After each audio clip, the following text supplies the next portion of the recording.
Hi, I'm Ross Tayler. Welcome to Sacred Sundays, a space to slow down, tune in, and return to what's sacred within and around you. Some weeks you'll hear a sound-based offering to open the space. Other times we'll simply begin in conversation.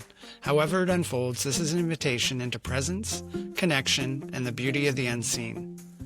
So pour a cup of tea, settle in, and let's begin. Today I'm joined by Thirza Voysey, who lives and works on Gabriola Island at Soul Farm Sanctuary. Thirza offers one-on-one equine healing experiences, soul readings, and the Becoming membership. Her work reconnects people with their deeper truth and the magic of horses. She is also the author of The Wild in Us, where she shares her journey of healing and reclaiming her lost feminine power while being guided every step of the way by the horses. Her life had a turning point after her divorce, when the magic of horses came back into her world. Today, Thirza and the herd at Soul Farm Sanctuary help others remember the wild within themselves and reconnect with the wisdom that feels like home. Before we dive into her story and the medicine she brings through her work, Thirza is going to share a guided meditation with us. I'm very honored to be here and to be able to guide everyone through this. We will be held in the Equine Collective or Equine Nation. And so let's take a deep breath and allow our awareness to sink into our bodies. We can feel our feet on the ground and feel our seats in our chairs or on the earth. And just allow our breath to flow into our lower bellies.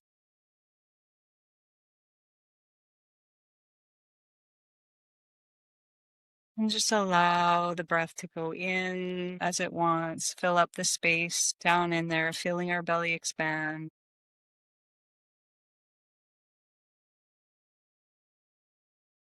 And we're going to gently draw our attention up to our hearts. The horses love to work in the heart. So just notice what's going on in your heart area, in your shoulders, even down into your hands. Allow your breath to come there, feeling into our backs, into our chest. Just allow your breath to flow down your arms and fill up that whole space.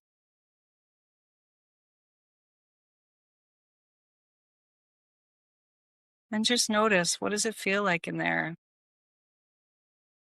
What does your heart feel like today?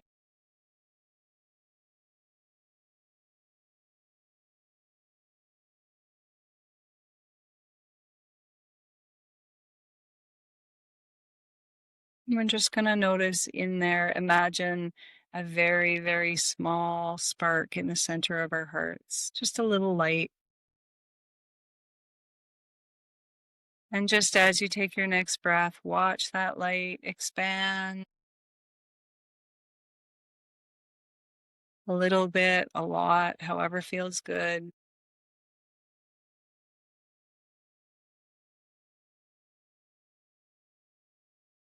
And just allow that light to be filling up your whole heart.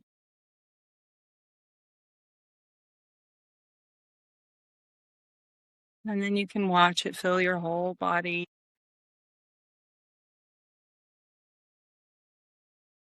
And then we're going to imagine that our hearts are connected to the herd. So imagine any herd of horses, any horses, ones that are special to you, ones that have passed, ones that maybe you've never met. Just a gratitude and a connection to all the horses in the collective. And just watch as your heart connects to all of theirs. Just a knowing that it's happening makes it happen. And then just feel the support that comes into your heart from the Equine Collective. One of their number one things that they offer to people is support. And we don't have to be with them. We can just feel it everywhere we are.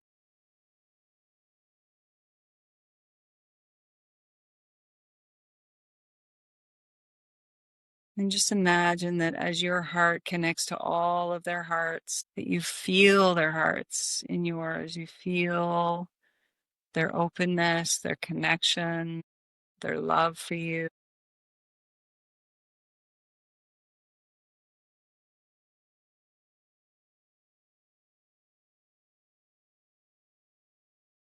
And as you receive that, also notice a giving. So in practice, we connect with the horses through an infinity sign. So imagine from your heart, you can pick one horse or you can pick the entire collective.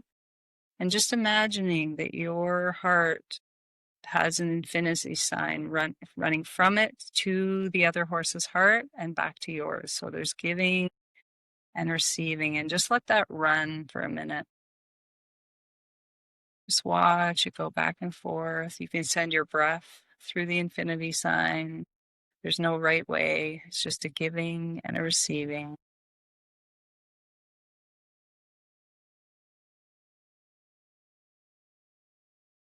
And just let it flow. Let the breath flow along, out and back.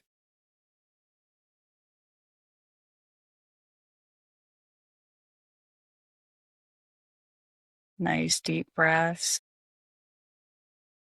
as the energy flows. And just feel what you feel.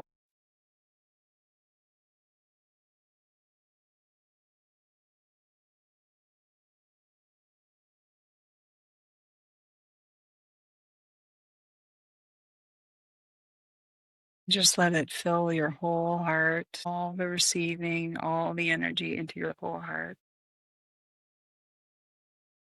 You're giving and receiving from all of you.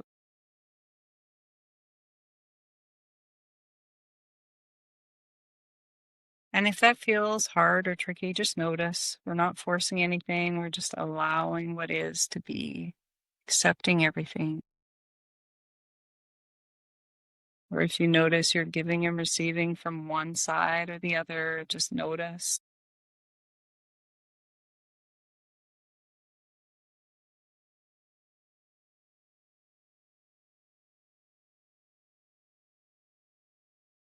And now we're just going to let that melt away and come back, bring your attention back to your own heart and just feel how it feels now.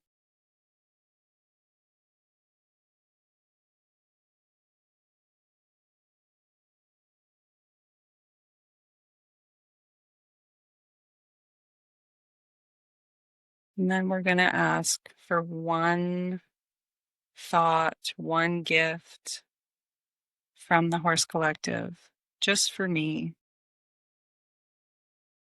Just allow that to be whatever it is. It can be a feeling, it can be a thought, it can be an idea, it can be a shift. And just sit in your heart as you receive. It can be something you are not even consciously aware of right now. It might show up in the next few days. Just receive your gift.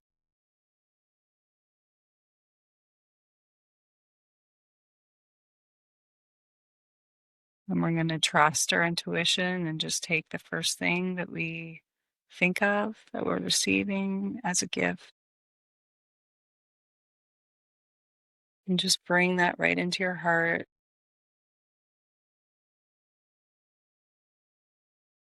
And say thank you in your head.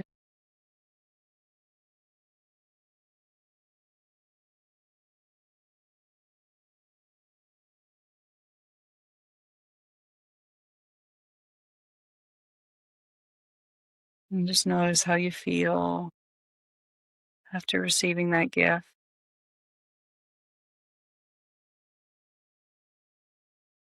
Notice how your heart feels.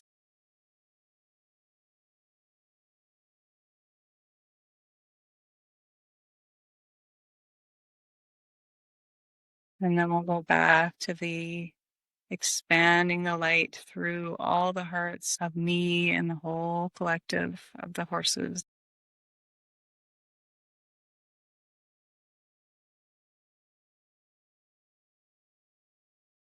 Just imagine expanding that heart circle so that it wraps around the whole world. And we're sharing it with all the animals, all of nature, all the earth, all of humanity, sharing this strong heart circle, this love circle, the whole world, the whole planet. And just feel how, as a collective, we can hold that love circle.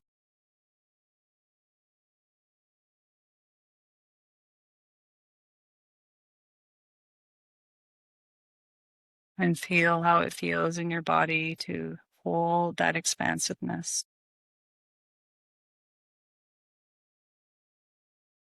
And if it's not comfortable, you can always just drop out of it. You don't have to hold it.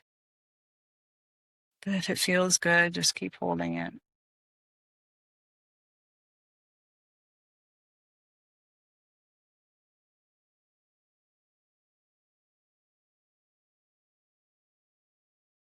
Continue to breathe deeply.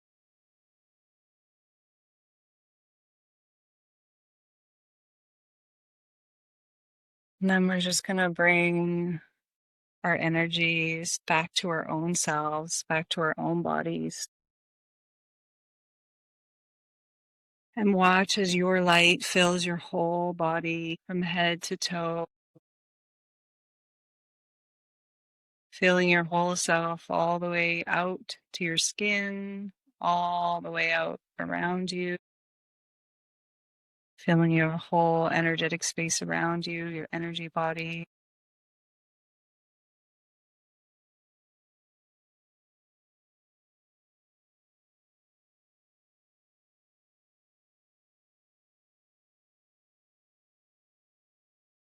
And then just watch as that light goes down into your heart again. And you get to choose how you leave that light. You can leave it filling your whole body, or you can bring it back down into your heart if it feels comfortable. Filling your whole heart, or it can be that little light we started with, however you like, any way that feels good.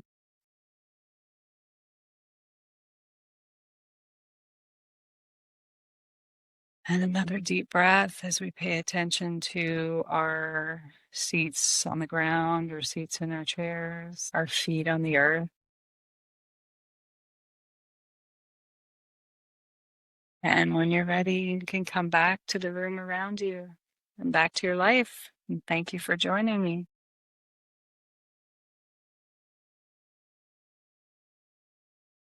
Thank you, Thirza. That was beautiful. I really needed that. It felt really great. Me too. I could totally feel the energy of the Horse Collective, and which is, we don't always feel things, so it was really beautiful to feel that energy and just the calm that came along with it. So thank you. Very cool. I was just going to say it's pretty amazing when invited. I like to fill the room with their energy. It always feels like a big heart energy to me. Mm-hmm. Yeah, I experienced that for sure. All right, let's begin our conversation. I'm really curious to begin with about how you came to this work. You said that there was a turning point in your life after your divorce, and maybe you could start just by sharing a little bit about, the old life that you walked away from and the new life that you stepped into. I spent many years trying to do things the right way, quote unquote, and do things kind of the way that I was told to, the way that society told me how school taught me how, all these things, and went through school and did the university and got the job, got the government job, and got the husband and had the two kids, and I just didn't feel very happy I felt really happy because family was very important to me and I had wanted all those things. So in that way, I really felt content. But of course, like so many of us, there was such a kind of loud part of me that was getting louder and louder, and it was really talking to me through my body. I feel a lot call myself a highly sensitive person because I do feel a lot and it can be overwhelming for my nervous system at times. I've learned, of course, over the years with the horses, really come to be in my body so much more. And I was feeling a lot of anxiety throughout my life and a lot of different things that I write about in my book. And then at the moment of the divorce, I say in my book, he said, I'm not sure that I want to be married anymore. I don't want to be married anymore. And I remember standing at the counter and thinking, well, I mean, this was maybe a day later. I don't know. It felt like it was immediate when I think back. And it was that way didn't work. That being perfect, being good, doing it the way the world wanted me to do it didn't work out. Now I'm going to be the best me for me and for my kids. And it just really became, it really became about me and my soul at that point, and all of the things that, like, I kind of started then the process of, okay, what is it that my soul really wants? Because that's kind of, I have to find myself again. I was hiding a lot of my, who I really am at that point in my marriage. And so who am I? And so I started taking salsa dancing, which is something I always wanted to do since watching Dirty Dancing at 11 years old and doing the partner dancing. And so, yeah, so I started doing that really gung ho, and that gave me a whole new, well, a lot of things, which I write about too. It gave me a lot of awareness in my body of the masculine feminine and how to feel safe and how to feel inspired and how to express and all these things. So that was really healing for me. And then I also started my yoga teacher training at that time. And that really took me into, I was obsessed with the energy centers, and I started offering a lot of classes around that and just the philosophy and the consciousness that they were working in, essentially consciousness medicine. So I really took to that. And then I eventually found the horses who also work in energy after working in energy so many years. And so it was a really beautiful match that we came together and started working together.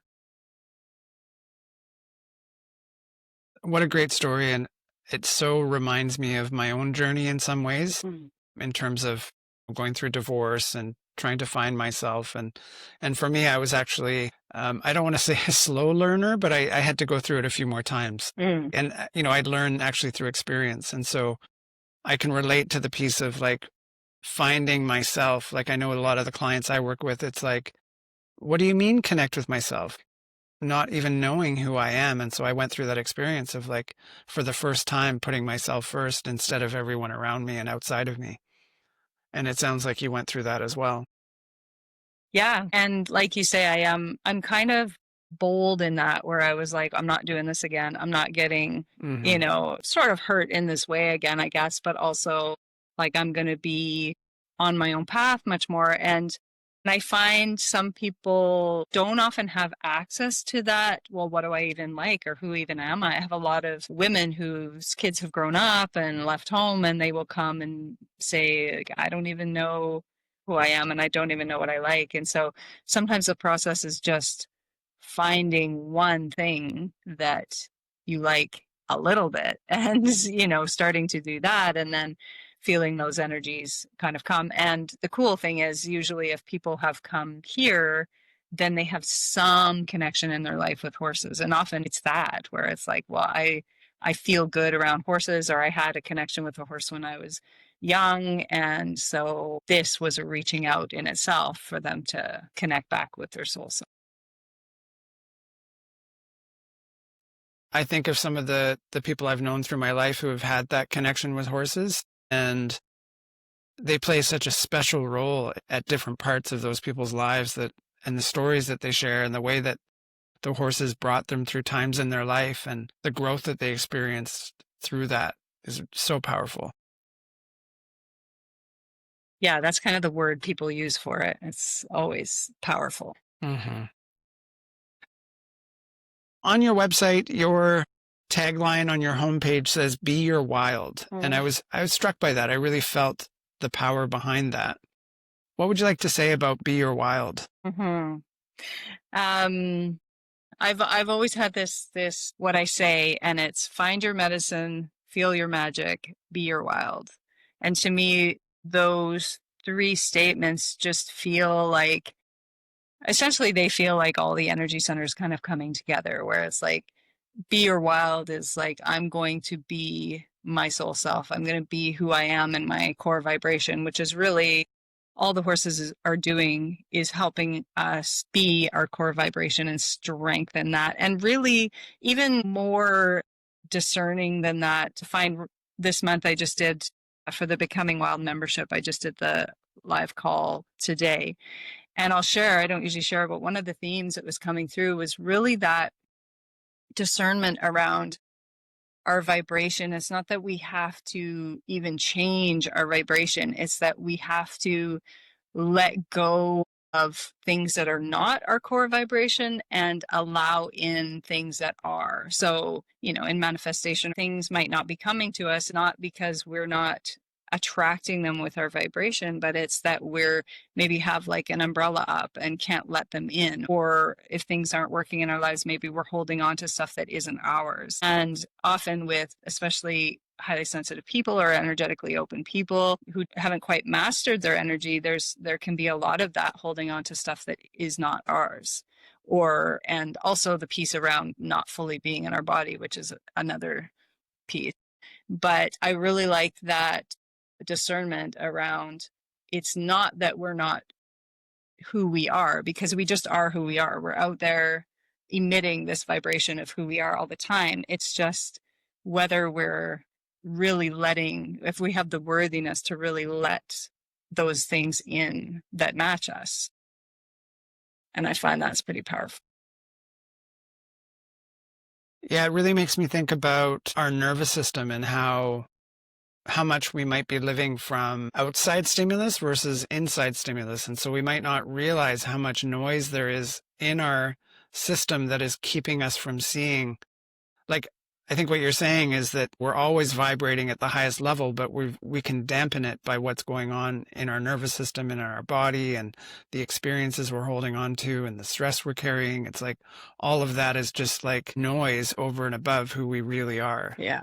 Would that be what you're saying? Yeah, and I always say, or I always tell a story that also is in my book of like being 6 years old, I think, and I figured it out just based on memory, and how I would fall asleep and feel similar to the expansion in the meditation. I will feel my connection to all that is, and I'll feel myself expanding and have the whole world inside of me, all the planets. And then, kind of, I used to get to this was never really a conscious thing. It just happened. And then I would get to this place where it felt overwhelming. I could feel kind of the energy running through my body, and it just felt too much or too big. And nobody had taught me how to hold that. And so then I started to shut that down. I don't know how. I just started being really afraid in the world.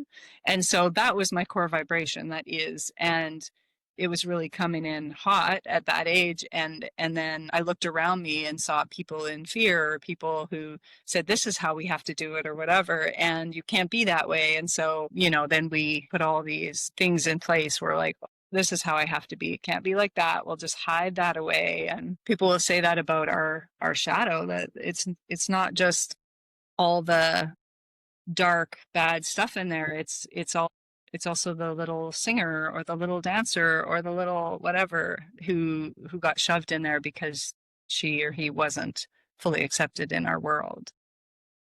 Mm-hmm. Shadow work. Yes. I mean, I love talking about shadow work because I think for me, it's been a big part of a lot of my healing. And I think, shadow work kind of gets misinterpreted sometimes because it's not about darkness necessarily. It's about bringing out the light that's been hidden and put into the shadows and expressing those parts of ourselves that we've had to deny or suppress or reject. Yeah. And to link that back to what you were saying about the energy centers, what you were saying about fear makes me think about those lower chakras, the fear, guilt, and shame that live in those lower chakras. And I think most of us, I can speak from my own journey, I spent so much time in those lower chakras in the distortion. And it's been a life's work to rise up and get to the heart space rather than being in that those vibrations that keep us stuck, really, Mm-hmm. of fear, guilt, and shame. Mm-hmm.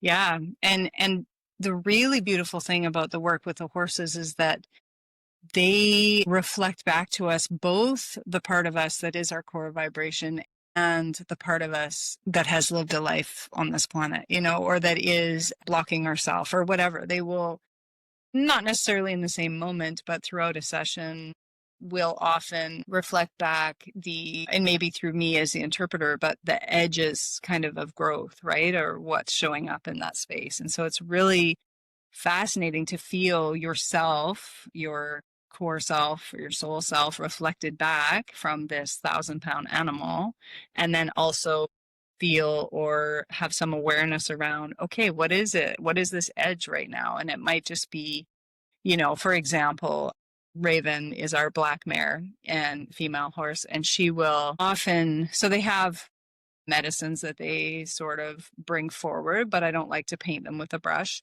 But it shows up over and over and over. And so she shows up with this powerful feminine leadership. She will show that to people. And sometimes, especially if it's your thing to learn or your edge of growth, then there will be something going on with her. So maybe she'll, like, even recently, she was in a session and she was hiding behind the barn. And I, of course, was like, okay, well, Raven is coming to my attention. That Raven, who often shows up with feminine leadership, is hiding, and just curious about that. And of course, there was a whole story about that. And so really, it's really cool how they will show that specific thing often that we are kind of working on. And not, we can be working on 5, 10 things at a time, but there's a piece that really shows up in our energy that's reflected back. It's very cool. And it's subtle in a way that you could almost miss it. Yeah. I mean, I too had an experience.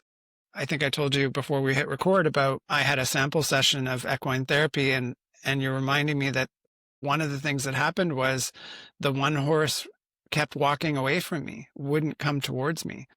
And the reason it wouldn't come towards me was because I wasn't in my strength and my power.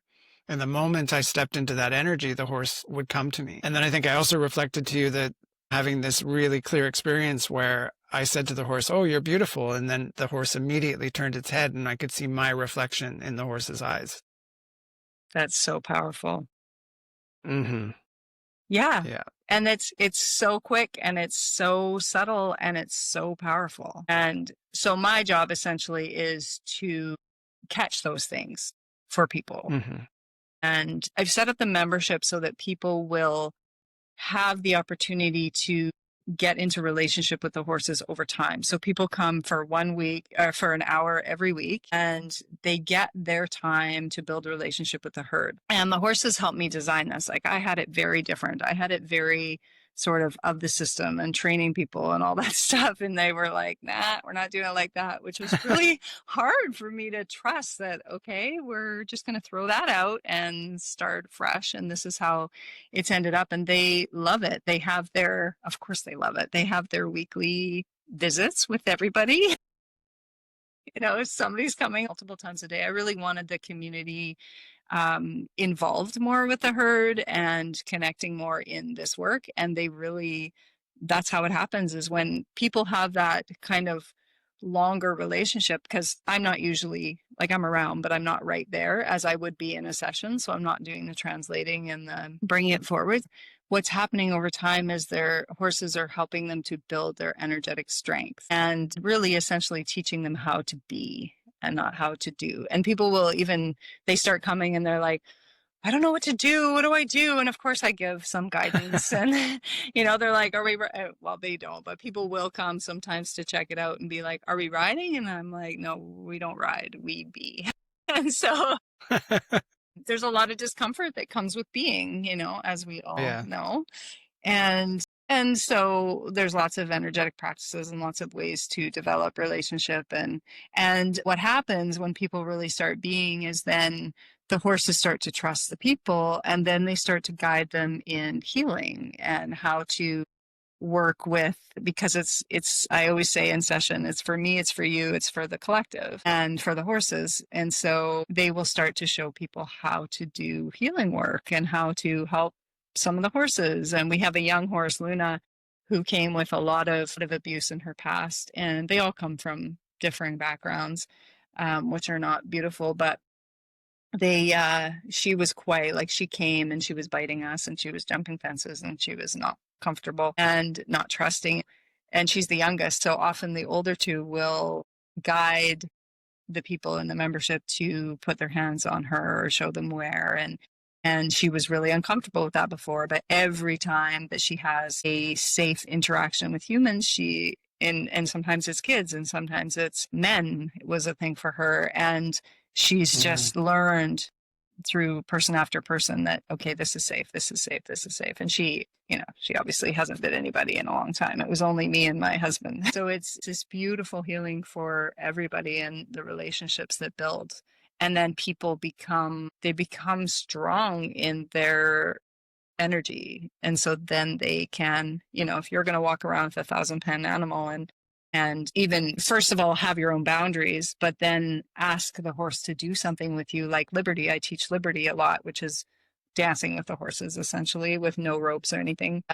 It's this beautiful, energetic connection. But to get to that level where you're asking a horse to now trust you, but also do something with you and join you energetically, it's another level. So it's just beautiful to see how people go through all these levels of connection with them.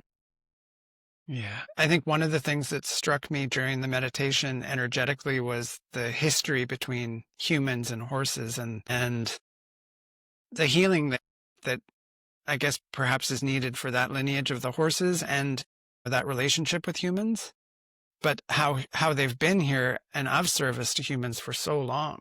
Yeah. A huge part of this work for me is for people to realize how much is going on with horses and how much they are here for us in this specific way. Not all horses want to work with humans, but the ones that do and the ones that are here, like they're no joke standing, waiting for people before they come. And, we have a acreage and there's fences. There's a few pastures that are fenced that we can shut, but mostly, like right now, everything's open. So when a human comes for a session, the horses can be wherever they want on the property. And they're not always, sometimes they will wander off, or one will wander off if it's not part of the session. They're still holding a space. And the other ones are coming forward because there's something that they're more involved with, but they're always there and wanting to be part of it and curious and excited. And it's really, I love it because they have so much choice. Yes, they can't leave the property necessarily at that time, but they could be up hiding behind the house. And I've literally there's this one lady who comes and she's very energetically strong and very in her body and very grounded and has a lot of intuitive gifts and really knows about them. So she feels very strong. And Luna, the youngest one I was talking about, she actually was hiding up across the farm behind the house when she first came. And it took, I don't know, probably months of her coming once a week and then to different events and stuff for her to be right with her. And now they have this beautiful, really deep connection. And last time, it was even more recently, she was saying again, like, because I had been away and Luna wasn't super comfy when I was away. And so kind of ignoring people or being she can get a little snarky if she's not super comfy. And, but then I saw them, we had just had that conversation. And then a few minutes later, I saw them walking together across the farm. And I was like, wow, that's really shifted. So it's the most amazing thing for both the humans and the horses, for the horses to be seen in this deep way and for their gifts that they have. And even with the kids, I will always teach the kids, horses aren't here for us to use them for our uses, and this is one way. Mm-hmm. It can be another way that humans use horses for therapy. And that's really important to me, that that's not what we're doing, that we're actually building Mm-hmm. relationship. And it's as much for me as it is for the horse. And I always tell people that if you're here, it's because you have something for the horses as well. It's not just about them having something for you. Wow. The whole time you were talking, I've had a smile on my face just listening about the stories and your descriptions of everything. It's great. Yeah, I love the examples, because even your example about the Mm-hmm. eye, like seeing yourself, Mm-hmm. it's just people get it through stories, I think, or experiencing it, of course. It's just, Mm-hmm. And at the same time, if you weren't paying attention, you could miss it. hmm yeah, And that's the beauty of having you as an interpreter to make sure that you catch those things and pass them on. yeah, and there's so much depth in it, and it's very slow, and I think that's part of it that maybe is uncomfortable for people at first. Is it can seem like nothing's happening. I'm just Mm-hmm. sitting here on the ground with these horses, or I'm standing here with my hand on this horse, or I'm standing in the barn not touching the horse because the horse doesn't want to be touched, or whatever. And we're humans, we're like, okay, I'm just going to come in and do this and do that and do this. And especially horse people are used to doing things with horses. And Right. so for us to just be with them, well, what's the point? Or why do you even have horses? I've had that question so many times. Why do you have them if you're not riding them? Oh, you're using them for Mm-hmm. therapy. No, I'm not using them for therapy. It's, this is what we offer together. And it's a very back and forth thing. It's for the whole, I feel it's for Mm-hmm. humanity, and it's for the horse collective. And I love it. yeah, interestingly enough, my specific work has, I've mentioned a few times, but every person who's come to the farm for session or meditation or the membership, I would venture to say that everybody, it probably identifies as being highly sensitive. Mm-hmm. And maybe not all the horses, but Luna for sure as well. And so there's a lot of nervous system healing that's going on. And the beautiful thing about working with horses is that it's a very gentle way for us to get into our bodies. And Mm-hmm. lot of people, and I work with people who have been through a lot of different quote unquote therapies to help with their getting them in their bodies. And a lot of things can, I always say, like blow us out. Like even, Mm-hmm. meditation sometimes, even when I was doing that meditation, I was aware of that. Like this expansion could feel too much for somebody who's not in their body. And that can be, it can be a lot for people. And so the horses are really good about meeting people where they are at. That's what I always say, is that they, they meet you where you're at. So it might be as simple as kind of their first level is what the Heart Math Institute calls entrainment. So you come here, Mm-hmm. you're on the farm, you're on the land, it feels good. And then the horses are by nature, so that they still feel safe. They're working on your energetic state, your brain waves, your heart rate, your breathing, so that you are part of the herd, so they can still spot a predator. So that's something they're basically smoothing out your energy so that they can still be aware. So it's like it's like a big herd hug, I always call it. So that's like the one level where you're going to feel that, and then you're going to leave and you'll be like, oh, I feel better. And also, I warn people, like, I even had these ladies come, they just wanted to paint the horses, and they're professional painters on the island. And I said, yeah, come. And of course, I was there for safety, and they didn't realize they were going to be right there with the horses. They thought there would be a fence or whatever. Luna, Curious George, came right up and was blocking one lady's vision of Raven because she was painting her. But Luna's doing healing work because people are people. It's not like these people are here. She doesn't know if they're here for this or that. I mean, you could see they were painting.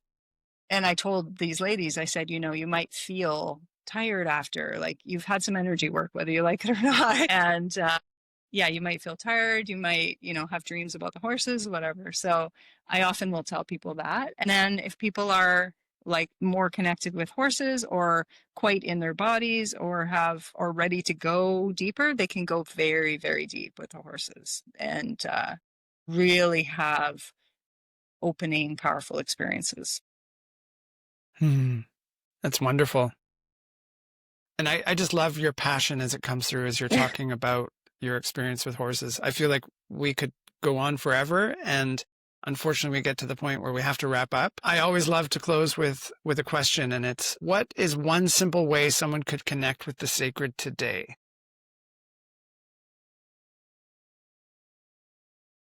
Yeah. I mean, I, of course, would suggest they sit with a horse. I always say that the horses to me, are the greens juice of nature. You take all the greens in the garden and you put them into like a greens powder, and that's Mm, like your super powerful juice of the greens. And the horses are like, some people say that, yeah, I've had a lady say, I can sit with a tree all day, which some people is trees. Like, I get different things for different people. mhm. But for her, she can sit with a tree all day and feel good. But the second she sees horses eating grass, she comes into her body so fast and feels so grounded. And so, yeah, I really think of them as that. So I think the thing that horses essentially want us to do, so how we can tap into the sacred, is just any way that brings us into presence. That's one of their biggest gifts, is being in the present moment. So it could even be with our dog or be with a tree, but slowing down. Our world is not very slow. And So true. yes, really slowing down and being with what's here in this moment. Thank you. I love that. And, really that's what this podcast is about, is giving people an opportunity to slow down and connect with ideas and experiences that they might not always get to hear or have. Yeah, I love it. So if anyone listening wants to stay connected or explore more of your work, where's the best place for them to find you? Yeah, so I have my website. It's ThirzaVoysey.com. Also, soulfarm.ca still links to there. So that's a little bit easier to spell. Soul Farm is SOUL farm.ca. Also, I'm on Instagram at Soul Farm Sanctuary and Soul Farm Horse Medicine on Facebook. And they can also email me on or through the website, send messages. I love getting messages. And we'll share all those links in the show notes. So Thirza, thank you so much for joining us today. I'm so grateful to have gotten to speak with you and to hear your stories and you sharing your gifts. It was such a pleasure. Thank you for having me. I love any opportunity to talk about this. I'm so passionate about it. You are so welcome. And to everyone listening, thank you for tuning in. And until next time, take good care. Thank you for joining us here on Sacred Sundays. I hope something in today's offering spoke to your spirit, stirred something true, or simply gave you a moment to breathe. You can find more Sacred Sundays episodes, as well as other conversations from the Sacred Village podcast at sacredvillagepodcast.com. Feel free to share this episode with someone who might need it. Until next time, may your Sunday be slow and sacred. Bye for now.